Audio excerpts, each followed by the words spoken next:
How to add or remove left or right balance to the accessibility shortcut menu on the iPhone 16 series.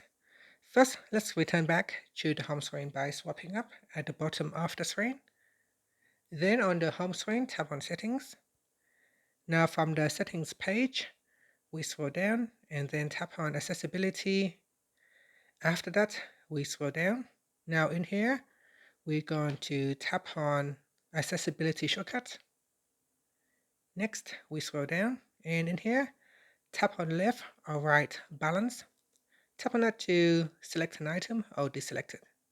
Once it is selected, it will be added to the accessibility shortcuts menu. So here we've got left and right balance. You can tap on it to turn it on or switch it off. And to remove the item from the menu, simply just deselect it, and that will be removed from your accessibility shortcuts menu. And that's it. After that, you can swipe up to return back to the home screen.